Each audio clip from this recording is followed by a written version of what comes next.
They had an aura of power. Part of their mystique grows from their headquarters. King Baldwin gives the Knights one of Christendom's holiest places, the site of the ancient Jewish temple. Jesus himself once preached here. We found something. Show us. But it's what the Templars uncover here that may have shaped their destiny. Beneath the ancient temple, folklore says the Knights make one of the most remarkable discoveries of all time. 9 centuries ago, in one of the holiest places on Earth, a primitive archaeological dig begins. It is the site of the ancient Jewish temple in Jerusalem. During the First Crusade, it becomes the headquarters of the Knights Templar. The temple was built by King Solomon in the 10th century BC. 4 centuries later, the Babylonians destroy it, and the Jews rebuild it. The temple once housed the sacred Ark of the Covenant. In an inner room, the Holy of Holies, it is said God himself lived here. 70 AD, war destroys the house of God. A Roman army crushes a Jewish rebellion. The Romans burn the city and tear down the temple. By the time of the Crusades, the Muslims built a mosque over the ruins of the Jewish temple that still stands, the Dome of the Rock. A small group of fighting monks now occupy part of one of the holiest pieces of real estate in the holiest city on earth. They were housed in the temple complex in Jerusalem, and that was a very important statement as far as the importance that they gave to this new order, this new ideal. Not all scholars agree. Frankly, I think the reason is sort of an accident. I don't think it was freighted with any kind of real meaning other than it was something available. Scholars also dispute the Templars' original mission: to safeguard pilgrims to the Holy Land. There have been some researchers who say they had nothing to do with assisting pilgrims. And the question remains, of course, what else were they doing? Maybe they were onto something. I spent 9 years tunneling through solid rock and then a series of radiating tunnels underneath.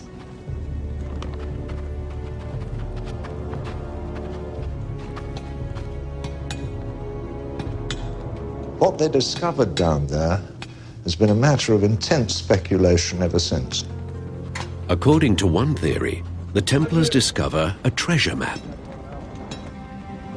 The map is actually a scroll etched in copper, detailing the exact hiding place of the treasures of the Jewish temple.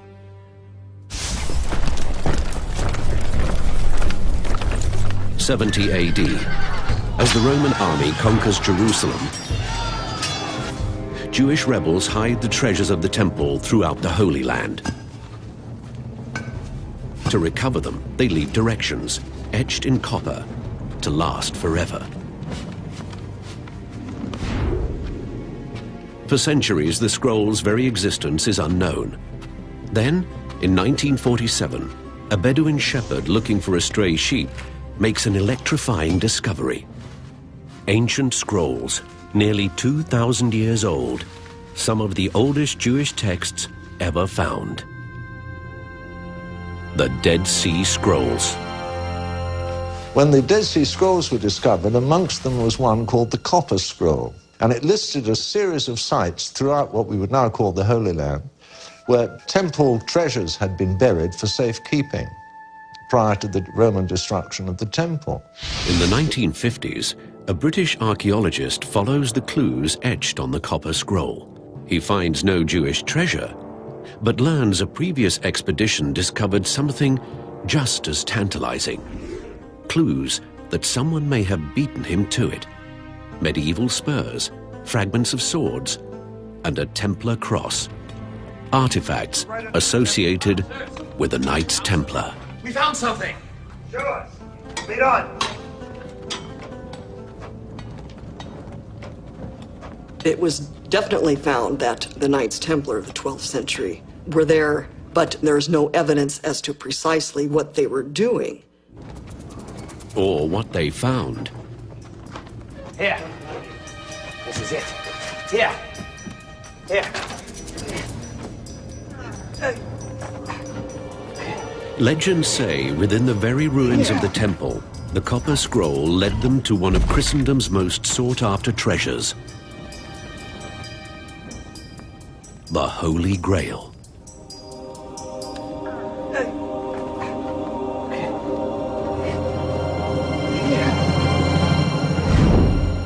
In the Middle Ages, the Grail is the subject of countless tales, legends, and songs.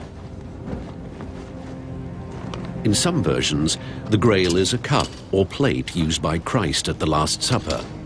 But with so few clues, it could be anything. The Grail is a medieval concept. The Grail, in these stories, was many different forms. Maybe they're searching for a cup. Others believed it was a special stone that fell from heaven. Another story connects the Grail to the very death of Jesus, the Roman spear that pierced Christ's side.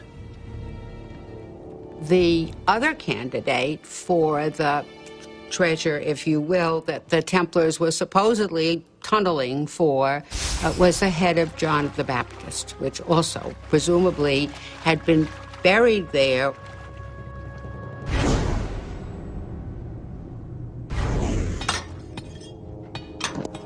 The most controversial theory suggests the treasure the Templars found may have been records of the descendants of Christ. Some people have said that somehow they secreted out a member of the family of Jesus, some relative of the marriage between Jesus and Mary Magdalene.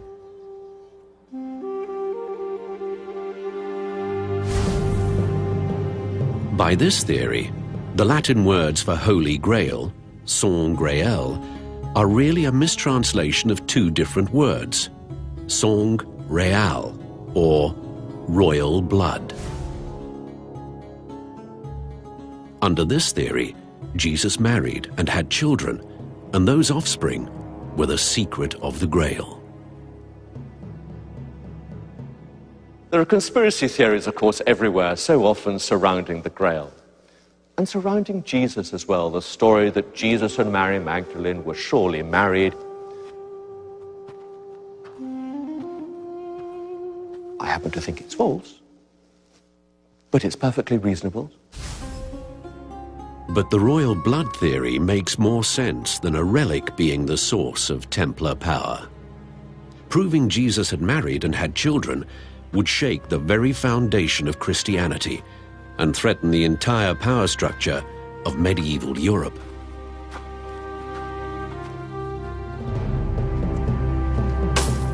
The Church would surely pay any price to suppress this information, or so the theory goes. No one knows what the Templars may have found, but there's little question about what happened next. Hugh de Payon, the head Templar, leaves the Holy Land to attend the Council of Troyes in France. No one knows what was discussed, only the outcome. Pope Honorius II gives the Templars his blessing. His successor, Pope Innocent, gives them unprecedented power. The Templars now enjoy immunity from the laws, regulations, and taxes of every nation. The Templars become a force unto themselves.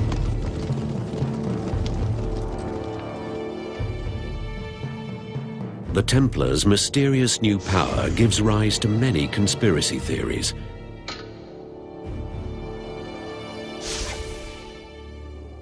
Books like the Da Vinci Code suggest the Templars blackmailed the Vatican demanding special privileges in